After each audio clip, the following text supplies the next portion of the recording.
Hello students, हम linear equations chapter solve कर रहे हैं। उसमें अभी तक हमने सीखा कि एक्स और वाई की वैल्यूज़ को निकाल के हम कैसे इक्वेशंस में बताते हैं कि उनका यूनिक सॉल्यूशन है, मैनी सॉल्यूशंस हैं या कोई भी सॉल्यूशन नहीं है।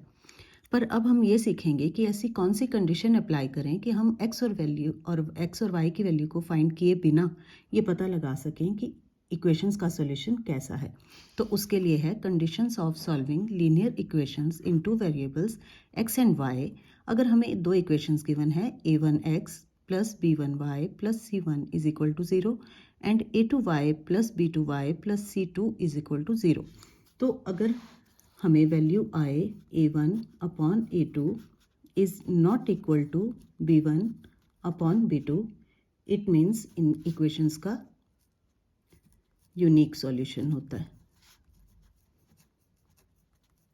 ठीक है, अगर a1 upon a2 is equal to b1 upon b2 but is not equal to c1 upon c2, इसका क्या मतलब होता है कि equations with no solution. Okay,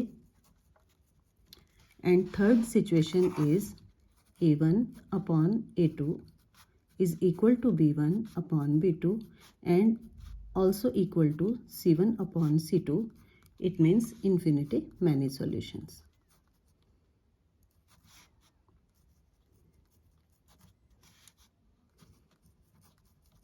अब इनके एग्जाम्पल्स हम लेके सॉल्व करते हैं। हमें एक क्वेश्चन गिवन है, find the value of k for which the linear equations will have unique solution. और इक्वेशन क्या गिवन है, kx plus 3y is equal to k minus 3 and 12x plus ky is equal to k। तो unique solutions के लिए हमें question को solve करना है। और अभी हमने कंडीशन देखी है कि यूनिक सॉल्यूशन के लिए a1 upon a2 is not equal to b1 upon b2, तब इनका यूनिक सॉल्यूशन होगा। तो अब हम इनकी वैल्यू रख लेते हैं। a1 means k, a2 12 is not equal to b1 means 3 and b2 is k. Clear? अब हम इन्हें क्रॉस मल्टीप्लाई कर लेंगे।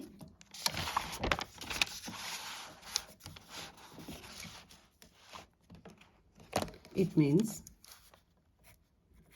k square is equal to 36,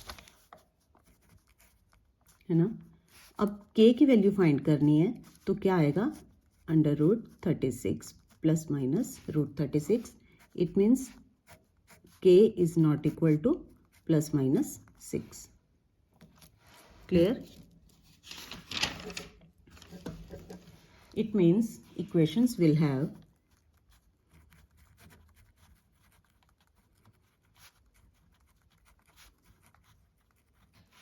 unique solution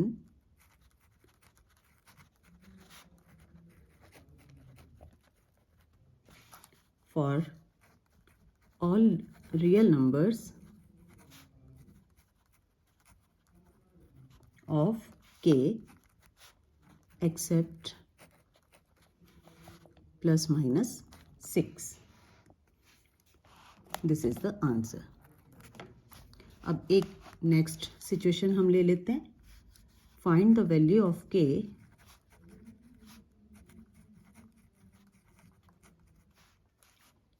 for which the linear equation will have no solution. No solution के लिए हमने क्या condition देखी थी? नो सॉल्यूशन के लिए हमारे पास कंडीशन थी कि अगर a1 upon a2 is equal to b1 upon b2 but is not equal to c1 upon c2। इनके लिए इक्वेशंस हमें गिवन है 5x plus ky is equal to minus 6 and kx plus 5y is equal to plus 6. Clear?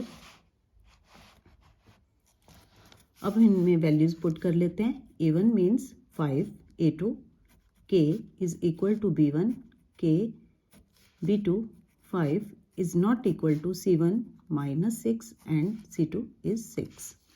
फिर से cross कर लेते हैं. ये हो जाएगा K square is equal to 25, यानी स्क्वेयर रूट निकालेंगे. Plus minus root 25, it means K is equal two plus minus 5. तो ये दो वैल्यूज़ हमारी कैलकुलेट होके आई. K is equal two plus minus 5. But हम ये देखते हैं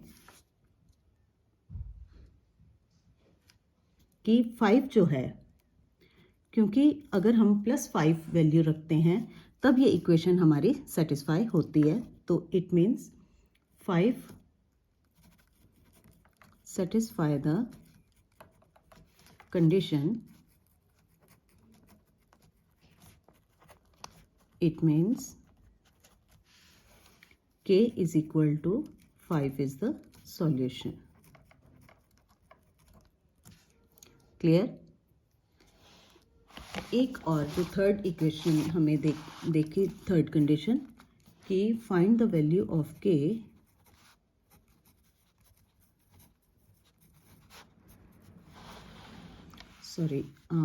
alpha and beta. Find the value of alpha and beta for which the linear equations will have infinite numbers of solutions.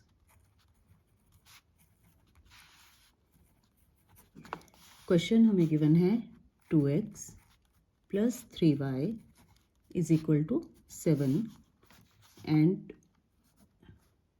2 alpha x plus alpha plus beta y is equal to 28. हमें ये बताया गया है कि इन दोनों equations के infinity many solutions हैं. तो आप अल्फ़ा और बीटा की वैल्यूज़ को फाइंड करें. तो हम जो कंडीशन हमें गिवन होती है उसी को यूज़ करते हैं. तो हम मैनी सॉल्यूशंस की कंडीशन को अप्लाई कर देते हैं. फॉर मैनी सॉल्यूशंस क्या कंडीशन होती है? A1 upon A2 is equal to B1 upon B2 is also equal to C1 upon C2. Clear? अब इसमें वैल्यूज़ रख देते हैं. A1 2, A2 2 अल्फ़ा है ना, is equal to B means 3 और B2 alpha plus beta is also equal to C 7 और C2 28 है ना. अब इसे सॉल्व करके हम देखें तो ये नंबर्स इनके इक्वल हैं और ये इनके, इट मीन्स ये तीनों आपस में इक्वल हैं. तो हम रख लेते हैं. ये 2 से 2 कैंसिल होके आंसर आएगा 1 upon alpha is equal to 7 4 28 means 1 upon 4. Alpha की वैल्यू इससे आ जाएगी और इनको जब आपस में इक्वल रखेंगे तो 3 upon alpha plus beta is equal to 1 upon 4. Clear? अब क्रॉस करके अल्फ़ा इज इक्वल टू 4 हमारे पास सॉल्यूशन आ गया. और यहाँ पर हम देखें तो 3 4 12 is equal to alpha plus beta. अब इनमें से एक की वैल्यू हमने यहाँ से निकाल ली है. अल्फ़ा की वैल्यू हमें पता है तो अब हम इसकी वैल्यू यहाँ पुट कर देते हैं. 12 is equal to 4 plus beta. It means beta is equal to 12 minus 4. Beta is 8. Clear हो गया? तो then solution is, it means solution is alpha is equal to 4 and beta is equal to 8. This is the answer.